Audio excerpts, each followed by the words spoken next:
You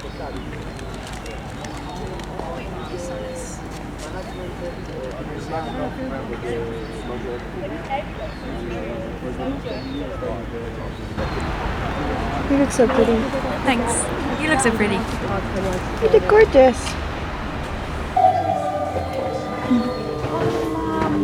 Hi, divorce. Hey, divorce. Hi, divorce. Hey, divorce. Hi, divorce. Is that a ghost?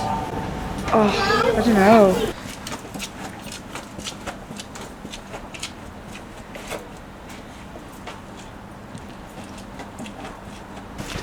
Ellie, we're getting on a bus. Oh, I hope I brought my poppers. It's hard to know. I feel like oh, you I didn't. did. I did. Yay. Woohoo.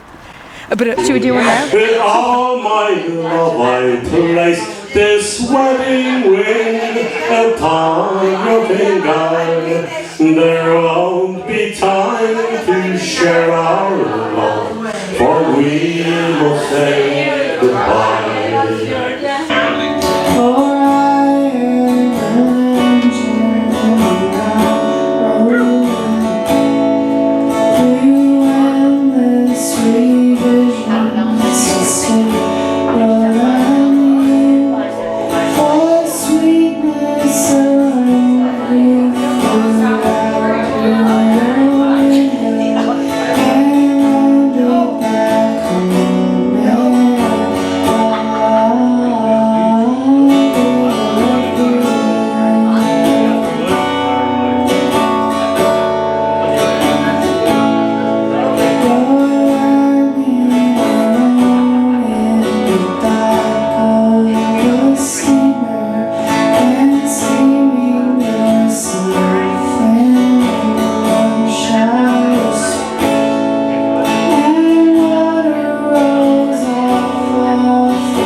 when it's like somebody that you don't realise that you'd love, and then you like learn to, you like get to know them, and then you fall in love with them, you're like, that's so good. Yeah.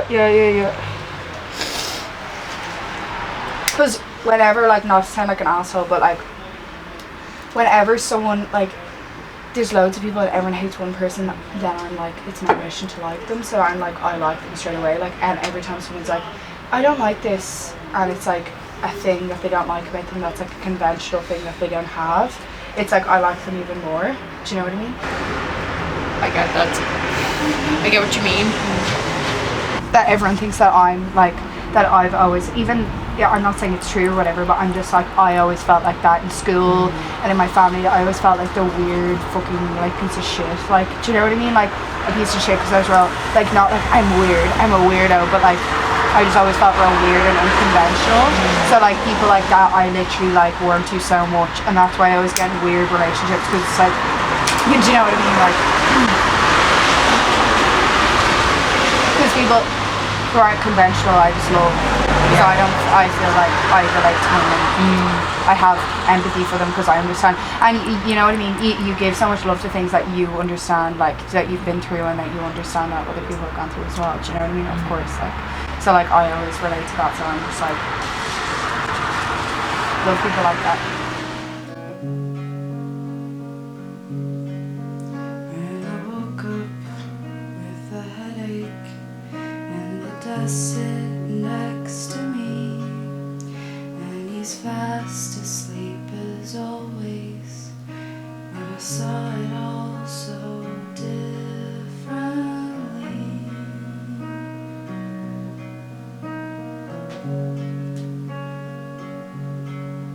Like the moon outside the window, and how far away it seemed. I cry and I stumble as I fade away from my baby.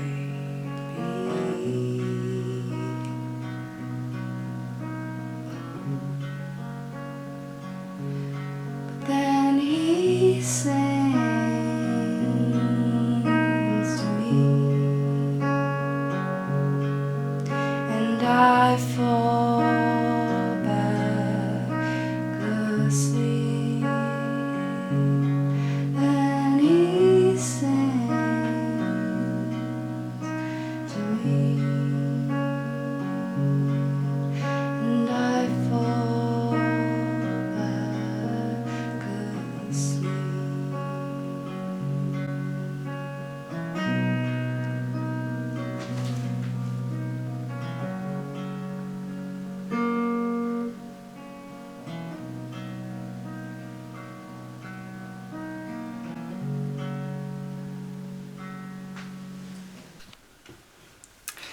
Hi everyone. So basically, yeah, last night I was thinking, because I felt really bad, and I feel like I haven't had a lot of wisdom recently. Like I haven't, because sometimes I'm like in the middle of the night I just like get loads of ideas and then I write them down, or like I feel really inspired and I write them down. Actually I have been realizing things, but nothing that I can fully articulate. But I was thinking about love again, and that thing that I said in my last video where it's like it feels like someone else has opened a part of you and then kind of left with it. That's like an illusion, because it's like someone's opened up a part of you and that's got nothing to do with them, because it's a part of you. And I was thinking about as well the come down that comes after love and romance, that it's like there's always a come down, and that like doesn't feel right. Like, you know what I mean? Suffering doesn't feel right. It doesn't feel like divine in the way that love is and that's taught to be. But then I realized that infatuation comes with a come down, and infatuation leads to suffering, and that's okay, because infatuation is like a human kind of a part of the human experience, if you know what I mean, and that's okay. I'm not saying it's bad, but that's what essentially leads to suffering, which you can play with but then recognize that it's an illusion. And infatuation is just essentially the illusion that someone's better than you, or someone's on a pedestal, or someone's like kind of perfect, you know what I mean? Which is okay, and I literally dabble a lot in that, but recognize it, not confusing the love and the infatuation with each other. The love is that thing, is that part of a relationship where you look at someone and then you see your reflection in their eyes, or you look at someone and you see yourself. So you're essentially loving yourself. And then you kind of recognize that you're all one, and that's what the divine love is between you two. And that's why when you fall in love with someone, you look in their eyes and you see yourself, or you recognize yourself in them, and you feel like you're kind of one person, because that's what it feels. That's what you're realizing, the truth to like existence, which is that we're all one and we're all connected and we're all each other. And that is amazing, and that you should hold on to it. But people kind of project that onto the other person, and getting confused with infatuation and love, and being like, oh, I feel like this because they're perfect, or like they are like divine, you know, which they are divine, but like they're just as divine as you, and they're just as divine as your postman, do you know what I mean? So that's what makes me feel better. Well, it's the truth, you know what I mean? And in that truth, that means that you will never run out of lovers, and you will never stop falling in love, and you could never fall out of love. And Ramdas said that to me yesterday. I was listening to Ramdas, and then he was like, you're never going to run out of lovers. And that like really like made me feel like really good, because it's like there's this kind of like, there's this feeling that I have of lack of like, oh, I don't like, I feel like I love so deeply, like I love people so deeply, like really deeply, that, and I feel like it's never returned or something, and that there's something wrong with me because of that, but there isn't. It's just that the only part that causes suffering is the expectation of it back, and that's not the actual true love. That's when I am loving, but then my human mind is like, oh well, I need something in return, or like I need something in return to feel like worthy or whatever. But everything that I give out, like all the love that I give out, I receive it all back, but it comes in a different form. And it comes in multiple different forms. You just have to keep an eye out for it. It won't necessarily come back in that particular form that you're giving it to, but it will come back to me in a different form. And so that's why it's like, you know, you're not supposed to kind of look externally, you know, for love, or like kind of project that onto one thing or one person, because the love is like, because we're all one kind of we're all bouncing from each other, this love and this energy.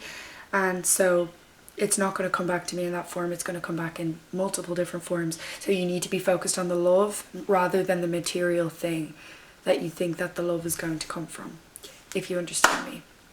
And I just, like, you know, when you're just looking at someone that you love and you don't exist in the moment that you're looking at them, you're just purely just looking at them into their eyes, and it feels like you're the same person, or it feels like you're looking at yourself, but you don't physically exist in that moment because you're not focused on like the physical. You're just focused on this, like, this exchange that's happening, but you're not even aware of yourself, and you're not even aware of that other person perceiving you looking at them, or your own perception of yourself looking at them. And that's what love is. You're not aware of the perception of each other, if you know what I mean. You're just looking at each other completely unconditionally. You're just looking at each other, and you don't exist, and there's no thoughts. It's just this, like, this deep love and this deep trust and this deep, like, loving between each other. And then it always gets ruined for me when I start acknowledging, oh, this person is like looking at me looking at them, or this person's looking at me while I'm looking at them. Like, how do I look? You know what I mean? That's what it always ruins. That's what ruins it. And so with those truths, you can fall in love with anyone and anything. And I'm also falling in love every single day, and I'm going to try fall in love every single day with everything. And I can't wait to receive all the love back.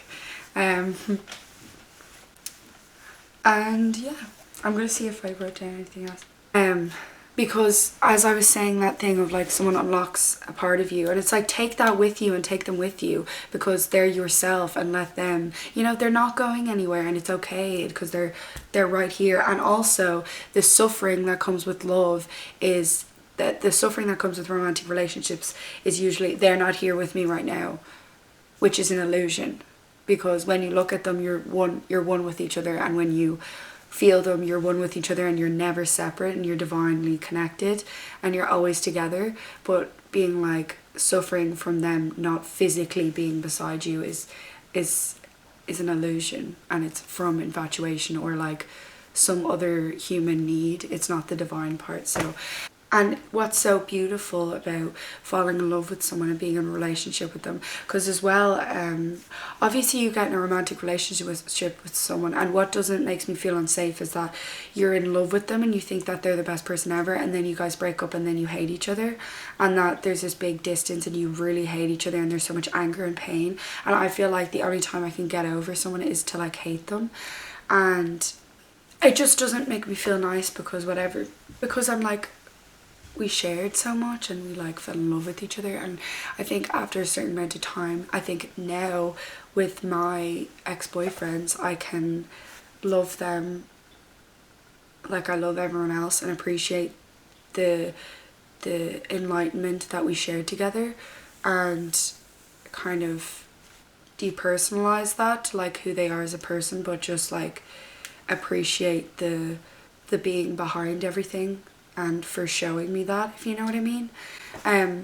Especially because and it's just crazy because my dreams have been so like like it's just like I'm a psychic in my dreams at the moment, and they're telling me so much. And like I predicted something in my dream like a week before it actually happened, but it's fine. But last night I had a dream that my ex-boyfriend died. He died, and it was like we were on this carousel. Like, no, we weren't on a carousel. We were on a carousel. We were on one of those like flying chairs thing, and it was like he had sunflowers in his hand and he was laughing, and it was like everything was so beautiful, and it was like us going around our time together, but also his life. And then we were like, oh, we had a lot of fun together. We had such a nice time together. And it was like almost I was a part of his heaven, if you know what I mean. After he died or something, or like his life flashing before his eyes, I was like in that, if you know what I mean. And it was like we appreciated each other, and then that was it. And then he died. Like it was like there was no suffering. It was just like it was like this appreciation and this like forgiveness that happened in my dream. Like I forgave him, if you know what I mean. And now I woke up this morning and I was like, I'm gonna forgive. It's time to forgive. And I'm so happy because now I can forgive. And now I'm free. Do you know what I mean? But anyway. Oh my god, I never talked about my gig. I'm not going to talk about it now. But that's what I mean. I'm just so excited to forgive everyone.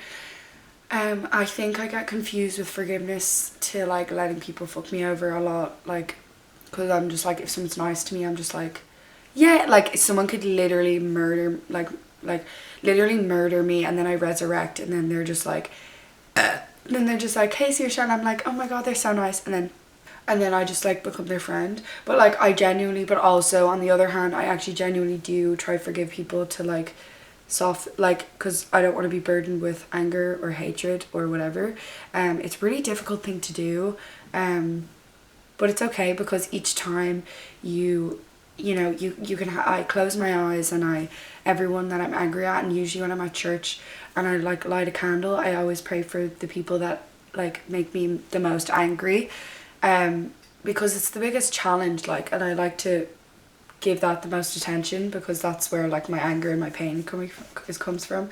And I just close my eyes and I send them healing, and I imagine them as this like light, and that me as a light, and then we're coming together, and like we're kind of holding each other on the spiritual plane and forgiving each other on the spiritual plane. And then I feel better, and then kind of it gets messy again, because I'm a human being, so things happen, or like I see them, or something on the physical happens, and then I don't know, or like whatever, or I just get angry again. But that's okay, because each time you have that prayer, I think that kind of anger kind of dissolves more and more. But yeah, I just need to find a balance between, because Ram Dass says as well, do what you will with people, but never let them out of your heart. So it's okay if you have to kind of be cruel to someone if needs be, or cut someone off if needs be, or whatever it is if needs be. You don't have to talk to them or have any time for them in order to forgive them. You don't even have to be necessarily nice to them in order to forgive them, just as long as you're not holding that burden of anger when you see them, as long as that dissolves, and that's only going to be cured emotionally within yourself, rather than needing the other person, because you can have a conversation with someone can say, I'm so sorry, and you still can't forgive them. Because in thinking that as well, how are you supposed to forgive yourself if you can't forgive other people? Because like you're capable, and as well, if someone does something horrible to me, I just go straight away, I'm capable of doing the exact same thing. And then I just feel bad, because it's like you fucking get on a moral high ground as well, and you're like, oh my god, I can't believe, and then you build it up into them being evil, and you project all of your anger and pain onto this fucking person that's just exactly like you, so you feel better or whatever, or just so you can kind of wallow and like roll around in your own guilt and shame, which is not good for you. So yeah, I'm wearing one of my t-shirts today. I never wear my own t-shirts, but anyway, but that's all oh yeah, sorry. And when you look back on a relationship that you've had, like even a friendship, and you've gone, I'm the person that made that relationship so good, like what was I thinking, like why was I so sad when they left me? I was the one that was like bringing all the fun and like kind of projecting my own image onto this other person. That's exactly what happened, because your relationship can only exist with your own perception, and your interpretation of them only exists, or who they are in that relationship only exists through your own perception, and then that gets tainted with anger and pain. And so you can think anything about someone and it is actually who they are, because it's your own reality and you're not in anyone else's reality. So you actually are the person that's making this relationship into what it is. So what they are to you is actually a reflection, completely a reflection on yourself. So any relationships that you have had that have been like, that you've like been like, this is amazing, that you've been like, this is amazing, it's because of your own, you know, projection. Which you can do with anything and everyone, so you can fall in love with anyone you want. So yeah.